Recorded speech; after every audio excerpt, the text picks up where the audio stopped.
అదృష్టం ఒక్కసారి తలుపు తడితేనే జీవితం మారిపోతుంది అంటారు. కానీ అదే అదృష్టం ఒకే కుటుంబం తలుపు రెండోసారి తట్టడం ఎంత అరుదైన విషయమో ఊహించండి.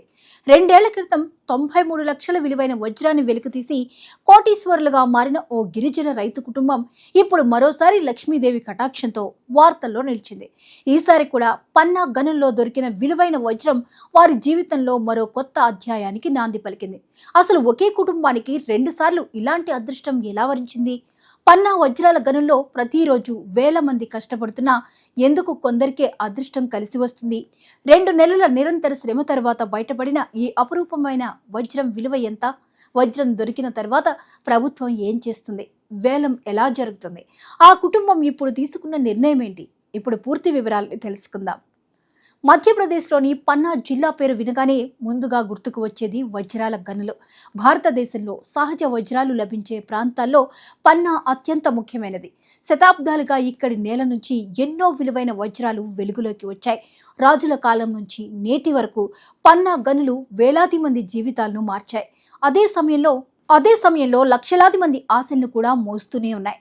ప్రతి ఏడాది వర్షాకాలం మినహా మిగతా కాలంలో ఇక్కడ వేలాది మంది కూలీలు, రైతులు, గిరిజన కుటుంబాలు చిన్న చిన్న భూములను లీజుకు తీసుకుని వజ్రాల కోసం తవ్వకాలు నిర్వహిస్తుంటారు. చాలా మందికి ఏమీ దొరకదు. కొందరికి చిన్న వజ్రాలు లభిస్తాయి, మరికొందరికి మాత్రం జీవితాన్ని మార్చే అదృష్టం దక్కుతుంది. అలాంటి అదృష్టవంతుల జాబితాలో ఇప్పుడు మరోసారి నిలిచింది రాకేష్ ఆదివాసీ కుటుంబం. పన్నా జిల్లాకు చెందిన ఈ గిరిజన రైతు కుటుంబం ఈ ఏడాది ఏప్రిల్లో అహిర్గావ్ ప్రాంతంలోని ఒక ప్రైవేట్ భూమిని అధికారికంగా లీజుకు తీసుకుంది.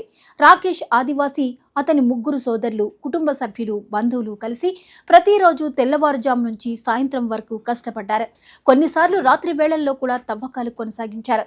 ఎండలు, అలసట, అనిశ్చితి ఇవన్నీ ఎదురైనా ఒక్కరోజు కూడా ఆశను వదులుకోలేదు. దాదాపు 2 నెలల పాటు నిరంతర శ్రమ తర్వాత చివరకు వారి కష్టం ఫలించింది. సోమవారం తవ్వకాల సమయంలో నేలలో నుంచి వెలుగులీనుతున్న ఒక విలువైన రాయి కనిపించింది. అధికారులు పరిశీలించగా అది సాధారణ రాయి కాదని, అత్యంత నాణ్యమైన 11.19 క్యారెట్ల సహజ వజ్రమని నిర్ధారించారు. ఈ వజ్రం మార్కెట్ విలువ సుమారు 30 లక్షలు ఉంటుందని అంచనా వేస్తున్నారు. అంతేకాదు, ఇది రత్న నాణ్యత కలిగిన అరుదైన వజ్రం కావడంతో వేలంలో ఇంకా ఎక్కువ ధర పలికే అవకాశము ఉందని నిపుణులు భావిస్తున్నారు. అయితే ఇక్కడ ఒక్క విషయం చాలా ఆసక్తికరం. ఈ కుటుంబానికి ఇది మొదటి అదృష్టం కాదు. ఇప్పటికే 2024లో ఇదే కుటుంబం 19.22 క్యారెట్ల భారీ వజ్రాన్ని కనుగొని దేశవ్యాప్తంగా వార్తల్లో నిలిచింది. ఆ వజ్రాన్ని ప్రభుత్వ ఆధ్వర్యంలో జరిగిన వేలంలో ఏకంగా 93 లక్షలకు విక్రయించారు. ప్రభుత్వ రాయల్టీ మినహాయించిన తరువాత వచ్చిన డబ్బు నేరుగా కుటుంబానికి చేరింది. ఆ మొత్తంతో అప్పులు తీర్చుకున్నారు, ఇల్లు అభివృద్ధి చేసుకున్నారు, కుటుంబ ఆర్థిక పరిస్థితిని మెరుగుపరుచుకున్నారు, పిల్లల చదువులకు నిధులు కేటాయించారు. అయినప్పటికీ కష్టపడడాన్ని మాత్రం ఆపలేదు. ఒక్కసారి అదృష్టం కలిసి వచ్చింది కాబట్టి ఇక ఇంట్లో కూర్చోవాలని మేమనుకోలేదు, మళ్ళీ శ్రమించాం, మళ్ళీ దేవుడు వరమిచ్చాడు అని రాకేష్ సోదరుడు రాజు ఆదివాసీ చెప్పిన మాటలు ఇప్పుడు అందరినీ ఆకట్టుకుంటున్నాయి. అదృష్టం వచ్చినా దానిని నిలబెట్టేది కష్టమే అనే విషయాన్ని ఈ కుటుంబం మరోసారి నిరూపించింది. పన్నాలో వజ్రాలు దొరికినా వాటిని నేరుగా అమ్ముకునే అవకాశం ఉండదు. ఇందుకోసం ప్రత్యేక ప్రభుత్వ విధానం అమల్లో ఉంది. ఎవరికైనా వజ్రం లభిస్తే వెంటనే ప్రభుత్వ డైమండ్ కార్యాలయంలో జమ చేయాలి. అక్కడ నిపుణులు వజ్రం బరువు, స్వచ్ఛత, నాణ్యత, విలువను పరిశీలిస్తారు. ఆ తర్వాత ప్రభుత్వ పర్యవేక్షణలో జరిగే అధికారిక వేలంలో అమ్మకానికి పెడతారు. వేలంలో వచ్చిన మొత్తం నుంచి ప్రభుత్వానికి చెల్లించాల్సిన రాయల్టీ, పన్నులు మినహాయించి మిగిలిన మొత్తాన్ని వజ్రం కనుగొన్న వ్యక్తి బ్యాంకు ఖాతాలో జమ చేస్తారు. దీంతో అక్రమ వ్యాపారానికి అవకాశం ఉండదు. అలాగే వజ్రాలకు సరైన మార్కెట్ ధర కూడా లభిస్తుంది.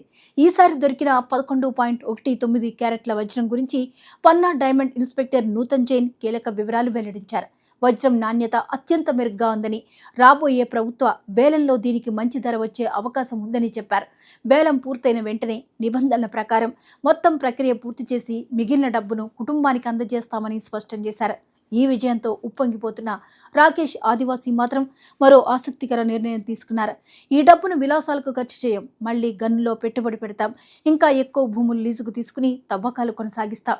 అదృష్టం ఎప్పుడు ఎవరిని వరించాలో ఎవరికీ తెలీదు, కానీ అదృష్టం రావాలంటే ముందుగా కష్టపడాలి అని ఆయన తెలిపారు. ఈ మాటలు ఇప్పుడు సోషల్ మీడియాలో కూడా విస్తృతంగా చర్చకు వస్తున్నాయి. పన్నా జిల్లా ప్రత్యేకత కూడా ఇదే. ఇక్కడ ప్రతి సంవత్సరం వందలాది మంది చిన్న చిన్న రైతులు, గిరిజన కుటుంబాలు తమ పొలాల్లో పనిచేసినట్టే వజ్రాల కోసం శ్రమిస్తుంటారు. కొందరు నెలల తరబడి ఏమీ దొరకని నిరాశతో వెళ్తారు. మరికొందరు చిన్న వజ్రాలు దొరకడంతో కొంత లాభం పొందుతారు. కానీ చాలా అరుదుగా మాత్రమే ఇలాంటి భారీ విలువైన వజ్రాలు బయటపడతాయి. భారతదేశంలో సహజ వజ్రాల ఉత్పత్తిలో పన్నా జిల్లా కీలక స్థానంలో ఉంది. ఇక్కడి వజ్రాలకు దేశీయంగానే కాదు, అంతర్జాతీయ మార్కెట్లో కూడా మంచి డిమాండ్ ఉంది.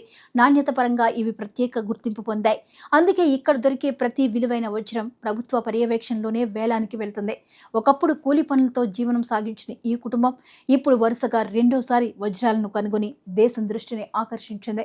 ఇది కేవలం అదృష్టం మాత్రమే కాదు, కష్టానికి దక్కిన ప్రతిఫలం కూడా. ఎందుకంటే వేలాది మంది ప్రయత్నిస్తే కొందరికే ఫలితం దక్కుతుంది. కానీ ప్రయత్నమే చేయకపోతే ఫలితం ఎప్పటికీ రాదు.